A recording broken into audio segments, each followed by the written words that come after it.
Varicose veins కి సరైన చికిత్స కోసం సంప్రదించండి ఎవిస్ హాస్పిటల్. నమస్తే రమగారు. నమస్తే జయ. రమగారు, చాలా మంది రెగ్యులర్గా లలితా సహస్రనామాలు, విష్ణు సహస్రనామాలు ఎవరికి వారు చదువుకోవటం, లేదంటే ఒక గ్రూప్గా ఫామ్ అయ్యి కూడా చదువుకుంటూ ఉంటారు. మీరు కూడా లలితలో గ్రూప్ ఉన్నారు కదా, కాదా? తక్కువేనా? సొంతంగా చదువుకుంటాను నేను. ఓకే. ఇప్పుడు మన అనంతలక్ష్మి గారు అయితే గ్రూప్లో ఉన్న వాళ్ళకి ఈవిడ కరెక్ట్ చేస్తూ ఉంటారు. కొన్ని గ్రూప్లో ఉంటారనమాట. ఈవిడేం చెప్పరు. ఏం చేస్తారమ్మా, రోజు మార్నింగ్ 4 o'clock 5 o'clock అంటారండి. అప్పుడు మీరేం చేస్తారమ్మా అని అడిగితే చాలా మంది అక్షరాలు చాలా అక్షర దోషాలు ఉంటాయి. నాకు చాలా బాధ అనిపిస్తుంది జయ. వాళ్ళు నేను కరెక్ట్ చేస్తా, నేను వింటూ మిగతా కార్యక్రమాలు ఇంట్లో పనులు లేకపోతే వేరే కార్యక్రమాల్లో ఉన్నా కూడా సరి చేస్తానని చెప్తూ ఉంటారు. అట్లా అలాంటి గ్రూపులు లేరు. మీరు ఎలా చదువుకోవాలి రమ్మగారు? దీనికి ఏమైనా ప్రత్యేకమైన నియమాలు ఉంటాయా? ప్రతిరోజు ఉదయం సాయంత్రం అట్లా ఉంటుందా? అసలు శక్తి, లలితా సహస్రనామం చదువుకుంటే చాలా శక్తి ఉంటుంది అంటారు కదా అమ్మవారికి సంబంధించి. మీరు ఎలా నమ్ముతారు దీన్ని? ఇది చాలా పురాతనమైనది జయ. ఇది వరకు అందరూ చదివే వాళ్ళు కాదు. ప్రత్యేకంగా బ్రాహ్మణ సమాజంలో ఎక్కువ ఉండేది. అది కూడా కొన్నిళ్లలో దళిత బోధ ఉండాలని, అంటే మన ఉపదేశం ఉండాలని భావించేవాళ్ళు. లలిత కామ్యం అని చెప్పేవాళ్ళు. ఏదైనా ప్రత్యేకమైన కోరికతోటి అది చదువుకోవటం. ఓకే. ఇప్పట్లాగా అందరూ రొడ్డగొట్టుడుగా ప్రతి వాళ్ళు చదివే విధానాలు పాతకాలంలో ఉండేవి కాదు. చాలా పెద్దది, దాన్ని ముట్టుకోకూడదు అనుకునేవాళ్ళు. పవర్ హౌస్ లలిత. అందరం ముట్టుకుంటామా? మరి కరెక్ట్గా దాన్ని ఒక ఛానలైజ్ చేస్తేనే దాంట్లో నుంచి రియల్ పవర్ రిలీజ్ అవుతుంది. మేము చదువుతాం, మాకు వచ్చు. గుళ్ళోకి వెళ్తాం, అందరు చదువుతారు, మనం కూడా పుస్తకం వచ్చుకుని పుస్తకాలు ప్రింట్లు. ఇది వరకు పుస్తకాలు ప్రింట్లు ఇవి రేర్గా ఒక లలితా సహస్రనామం పుస్తకం ఉండేది. అవును, నా దగ్గర ఎప్పుడో 64లో 5లో ప్రింట్ అయిన బుక్ ఒకటి ఉంది.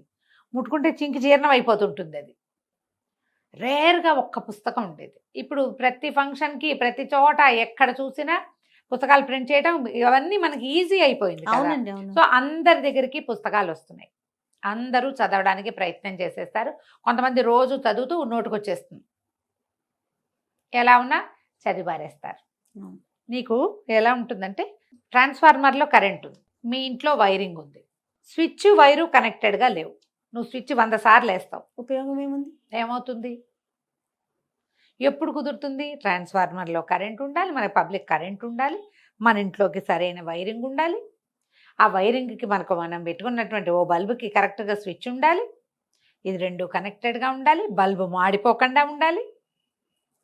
ఇప్పుడు పవర్ బయటకు వస్తుంది. లలితా సహస్రాన్ని అలా చేస్తేనే దాంట్లో నుంచి రియల్ పవర్, నిజమైన శక్తి, అందులో ఉన్నటువంటి మహాద్భుతమైనది, అద్భుతమైన దైవిక శక్తి బయటకు వస్తుంది. అది మనకి ఉపయోగపడుతుంది. ఉపయోగపడడం అంటే అదేమన్నా మనకి పని చేసి పెడుతుందా? కాదు. మన చుట్టూతా ఒక పాజిటివ్ ఎనర్జీని నింపుతుంది. ఈ పాజిటివిటీ వల్ల మనం అనారోగ్యాన్ని, అకాల మృత్యువుని, దరిద్రాన్ని, సమస్యలని, వీటి నుంచి తప్పించుకోగలుగుతాం. పాజిటివ్ ఎనర్జీ ఉంటే కొంచెం తగ్గిపోతాయి అంతే. ఇప్పుడు అది లలిత చదివితే ఇవి తీరిపోతాయి అని అనుకోవద్దు, తగ్గిపోతాయి అని తెలుసుకోవాలి మనం. ఇది ప్రధానం. ఇదే ప్రధానం, ఇదే మెయిన్ పాయింట్. ఇదే. అవునండి. లలిత చదవటం, రోజు చదవటం వల్ల నాకు ఇలా మార్పు వచ్చిందంటే ఇది మొత్తం మారిపోదు. నువ్వు చాలా సమస్యల్లో ఉండవలసిన వాళ్ళము, అంత కాకుండా కొద్ది సమస్యల్లో ఉంటాం. మనం హ్యాండిల్ చేయగలిగే సమస్యలే ఉంటాయి. ఈ సమస్యలు మనం ఎక్కడి నుంచి తెస్తాం? మనుషులం కదా మనం, కిందటి జన్మల నుంచి మోసుకొస్తాం. పురాకృత పాపపుణ్యాలన్నీ మనని ఇప్పుడు కర్మల రూపంలో బాధిస్తాయి. మనం ఇప్పుడు చేసే కర్మలు మన వచ్చే జన్మకి క్యారీ ఫార్వర్డ్ అవుతాయి, ముందుకు వెళ్తూ ఉంటాయి. దీన్ని తెలుసుకోవాలి మనం. ఇప్పుడు మనం సరిగ్గా చదివితే, ఇందులో సరిగ్గా చదివితే అనేది ఒక పాయింట్. అదే కదా చెప్తున్నా. అంతే. ఈ సరిగ్గా చదవటం అంటే ఏమిటి? దేశకాల నిర్ణయం. మనం ఎక్కడ కూర్చుని చదువుతాం, ఏ సమయంలో చదువుతాం, ఎక్కడ? శుభ్రమైన చోటు, ఇల్లు శుభ్రంగా ఉండాలి, చక్కగా పచ్చగా తోరణం ఏదైనా కట్టుకుంటే మంచిది. లేదా దేవాలయం దేవతార్చనలో కూర్చున్నాం, చక్కగా దీపం పెట్టుకుని అగరతో ధూపం చూపించి 2 పువ్వులతో అలంకరించి, పెద్దవేం చేయొద్దు, బోళ్ళని కేజీ పువ్వులు అక్కర్లా, 2 పువ్వులు శ్రద్ధగా కాస్త గంధం సమర్పించి స్థిరంగా కూర్చుని చదువుకుంటే ఫలితం బాగుంటుంది. ఉమ్. దేశం కాలం మళ్ళీ మధ్యాహ్నాలు అర్ధరాత్రులు కాదు, ఉదయాస్తమాలు అస్తమానాలు చదవాలి. ఉదయం అంటే పొద్దుటిపూట 12 గంటల లోపల, అస్తమానం అంటే సూర్యాస్తమయం అయిన దగ్గర చదువుకోవచ్చు. నీకు ఎప్పుడు పడితే అప్పుడు నిద్రలేచిన మంచం మీద కూర్చొని చదువుకుంటా, అన్నం తిన్నాక చదువుకుంటా, అలాంటి పార్కులో పద్ధతులు నడుస్తూ చదువుకుంటా. చదువుకుంటా అవి చెయ్యొద్దు. అది మీరు ఊరికే ఏదో పాటలాగా పాడితే ఫలితం అయితే లభించదు. పాటలాగా పాడినందుకు లభించవలసిన ఫలితం ఏదైనా కొంత ఉంటే అది లభించవచ్చు, అందులో మళ్ళీ తప్పులు లేకుండా. అక్షర దోషాలు ఉండకూడదు. అక్షర దోషాలు ఉండకూడదు. ఈ ఎందుకు ఉండకూడదు అనేది మాట్లాడదాం. ఇప్పుడు లలితా సహస్ర నామము అని కదా దాని పేరు. అవునండి. సహస్ర నామాలు, 1000 నామాలు. నామం అంటే ఏమిటి? పేరు. అభిజ్ఞ, గుర్తు. నీకు ఇప్పుడు నేను రోడ్డు మీద నడుస్తావు, వెనక నుంచి రమ అని పిలిస్తే పలుకుతానా? నేను రమణి అంటే పలుకుతానా? నేను జయిని అంటే పలకవు, నువ్వు జయ అంటేనే పలుకుతావు. అంటే నీకు ఒక పేరుంది, దానికి నువ్వు పలకాలన్న నియమం ఉంది. అవును. నీ పేరుని యథావిధంగా ఎలా ఉన్నది అలాగే పలికితే కాదు నువ్వు వెనక్కి తిరిగేది. అవును. మనం మనుషులకి మనకే ఇంతుంటే అమ్మకి ఎంత ఉంటుంది? ఎంత ఉండాలి? నీ ఒక పిలుపు నువ్వు పిలిస్తే ఆ పిలుపుకి పలికి స్పందించి నీ వైపుకి తిరిగి తన తాలూకు పాజిటివ్ ఎనర్జీని, సకారాత్మకమైన శక్తిని ఆమె నీ మీద ప్రసరింపజేయాలంటే ఆమె పేరు ఏదో అది నువ్వు పిలవాలి అంతే. పారాయణ మధ్యలో ఆపకూడదు, అలాంటివి పెట్టుకోకండి. నువ్వు సరిగ్గా పేరు పిలిస్తే ఏమవుతుంది? ఆ పేరుతోటి అమ్మవారి పేర్లు ఎట్లా ఉంటాయి? టకీమని గుర్తు రావట్లేదు, చూసావా? మొదటంతా సౌందర్య వర్ణనతోటి నామాలు ఉంటాయి, తర్వాత వీరత్వ వర్ణనతోటి, తర్వాత ఆమె చేసినటువంటి మహత్కార్యాల వర్ణనతోటి నామాలు ఉంటాయి. మంత్రిణ్యంబా విరచిత విషంగ వధతోషిత విశుక్ర ప్రాణహరణ వారాహి వీర్యనందిత. ఎంత పొడుగుంది? విశుక్ర ప్రాణహరణ వారాహి వీర్యనందిత. విశుక్రుడనే రాక్షసుని చంపినటువంటి వారాహి యొక్క వీర్యాన్ని చూసి నువ్వు సంతోషించవు, సంతోషించిన తల్లి. ఇప్పుడు విశుక్రుడికి దీర్ఘం పెట్టినా వారాహికి దీర్ఘం పెట్టినా నామం కుదరదే, పేరు కుదరలేదుగా, అవునా? తర్వాత కామేశ్వర ముఖాలోక కల్పిత శ్రీ గణేశ్వర. గణేశ్వరుణ్ణి కల్పించింది అమ్మవారు. ఎలా చేసింది? కామేశ్వరుణ్ణి చూస్తూ కల్పించింది, గణేశ ప్రతిమ చేసి అప్పుడు యుద్ధానికి బయలుదేరింది. ఈ పదాలన్నీ కరెక్ట్గా వస్తేనే అర్థం వస్తుంది. ఎలా? నీకు ఇంకో ఈజీ తెలుగులో చెప్తా. ఇప్పుడు మా ఊరి పేరు, మా నాన్నగారి పేరు నేను అని తెలియాలి. నువ్వు ఫలానా వాళ్ళకి ఒక అమ్మాయి ఆవిడ టీవీలో మాట్లాడుతుంది అని చెప్పైతే వాళ్ళకి తెలియలేదనుకో, ఎవరో పెద్దవాళ్ళు. కాదండి, చిట్టుగూడూరులో నరసింహాచార్యులు గారని ప్రిన్సిపాల్ గారు ఉన్నారే, వారి ఆఖరి అమ్మాయి అనగానే నేను అని తెలుస్తానా? అంతే. 5వ అమ్మాయి అంటే నేను తెలియను. చిట్టుగూడూరు కాకుండా పొడగట్లపల్లి కాలేజీ అంటే వేరే వాళ్ళు ఎవరో వస్తారు. చూడు, ఇప్పుడు మనం కరెక్ట్గా ఫలానా ఫలానా ఫలానా పనిచేసి ఫలానాగా సంతోషించిన తల్లి, ఈ అన్ని ఫలానాలు కుదరాలి. ఇట్లా కుదిర్చి మీరు నామాలు చదివితే ఆమె పలుకుతుంది, తననేనని స్పందిస్తుంది. స్పందించే రకపుగా మనం నామం చదవాలంటే నువ్వు అర్థంలో మార్పు రాకుండా, అక్షరాలు చెడగొట్టకుండా చదువుకోవాలి. ఓకే. కొన్ని చదువుతాం, కొన్ని తేలిగ్గా ఉంటాయి, కొన్ని పదాలు చిన్న చిన్నవి ఉంటాయి, కొన్ని పేర్లు అప్పుడు చదివేస్తాం. అరుణాం కరుణా తరంగితాక్షీం క్లియర్గా ఉంది. ధృత పాశాంకుశ పుష్పబాణ చాపాం, ఇది కూడా క్లియర్గానే ఉంది. ఇలాంటి చిన్న చిన్న పదాలు అప్పుడు పలికేసి పెద్ద పెద్ద వాటి అప్పుడు ఏం చేస్తాం? అది మొత్తం ఒక సమాసం అనుకో, ఓ ముక్కటు ఓ ముక్కిటు కట్ చేసేస్తాం. కొన్ని చోట్ల అక్కర్లేని దీర్ఘాలు పెడతాం, కొన్ని చోట్ల ఒత్తులు పెడతాం. చాలామంది ఎక్కువగా చేసే పొరపాటు దుష్ట దూరా దురాచార శమని దోషవర్జిత చదవాలి. దుష్ట దూరా దురాచార శమని దోషవర్జిత చదువుతారు. దుష్ట దూర కనపడుతుంది, దుష్టుల్ని దూరంగా ఉంచుతుంది. దురాచార అంటే అమ్మవారిని దురాచారం చేస్తున్నాం మనం, ఆమెకు దురాచారాలు ఉన్నాయని చెప్తున్నాం. శమని అంటాం, ఆ శమని దేనికి ఏమిటో, దురాచార శమని అని రావాలి. అదొక పదం. ఇది మొత్తం సమాసం. ఎలా? దురాచారాలని పోగొట్టే తల్లి. చూడండి ఎంత అర్థం మారిపోతుందో. దోషవర్జిత, దోషాలు పోగొడుతుంది తల్లి. ఆమెలో ఏ దోషము లేదు, మనం ఆమెను ఆశ్రయిస్తే మన దోషాలని అమ్మ పోగొడుతుంది. పదాలకి అర్థం తెలుసుకోగలిగితే అద్భుతంగా ఉంటుంది. ఓకే. మన వల్ల అంత కాదు. తప్పులు లేకుండా చదవటం. నువ్వు పారాయణ చేసేయాలన్న తాపత్రయంతో గడగడ గడగడ గడగడ చదివేసేయటం. గుళ్ళోకి వెళ్తారు, ఆ గుళ్ళో అర్చన అవుతూ ఉంటుంది, దేవాలయంలో అర్చనతో పాటు మనం ఇది ముందు ఇది ఫినిష్ చేసేయాలి, అక్కడ చూడం అక్కడ దృష్టి ఉండదు, ఇది ఫినిష్ చేసేయాలి, అక్కడ చదివేసుకోవాలి. ఈ పుస్తకం చూస్తారా, ఇది రాదు, ఆ పుణ్యము రాదు కదా, రెండూ పోతాయి కదా. దేవాలయంలో ఉన్నప్పుడు మీకు నోటికి వస్తే దేవాలయంలో ఏం జరుగుతోందో చూస్తూ నోటికి వచ్చింది చదువుకోండి. నెంబర్ 1, ఇది స్ట్రిక్ట్ రూల్. పుస్తకం చూడొద్దు. విడిగా ఉన్నప్పుడు పుస్తకం చూసుకుని చదువుకోండి. అర్చనంతా అయిపోయింది, మూల కూర్చున్నారు, పోయి అక్కడ కాసేపు కూర్చోవాలి కదా, అప్పుడు పుస్తకం పెట్టుకుని మెల్లిగా చదువుకోవచ్చు. అర్చనా కాలంలో మీరు చేయాలంటే శ్రీమాత్రే నమః చెప్పుకోండి. పొట్టిగా అరుణంకరణాతరం తక్షణ ధ్యాన శ్లోకం అందరికీ నోటికి వస్తుంది, అందరికీ వస్తుంది కదా, ఆ శ్లోకం చదువుకోండి. ఒక్క శ్లోకాన్ని మీరు రటనగా 10 సార్లు 11 సార్లు 14 సార్లు చదివినా ఏమి తప్పలేదమ్మా, చాలా మంచిది, విశేషమైన ఫలితం లభిస్తుంది. ఇలా చదవండి. ఓకే. దేవాలయాల్లో చదవలసిన విధానం మీకు నోటికి వస్తే ఏం ఇబ్బంది లేదు. ఈ నోటికి రావడానికి ఎవరితోటైనా చెప్పుకుంటే ఎక్కువ మంచిది. మనమే చదువుకుంటే తప్పులు ఉన్నాయా అనేది కరెక్షన్ ఉంచుకోండమ్మా. ఇది ఎలాంటి పని చేస్తుందో చెప్తాను జయ, ఇది నా స్వానుభవం. మనం ఒక తప్పు కరెక్షన్ చేసుకున్నాం, ఏదో చదువుతున్నాం, ఎవరైనా కరెక్షన్ చెప్పారనుకో కోపం వస్తుంది చాలా మందికి. నీ తప్పులు చూపించకూడదు, అవునా కదా? అవునండి. కోపం వచ్చేస్తావు, అరికాలి మంట ఎక్కిపోతుంది. అవును అవును.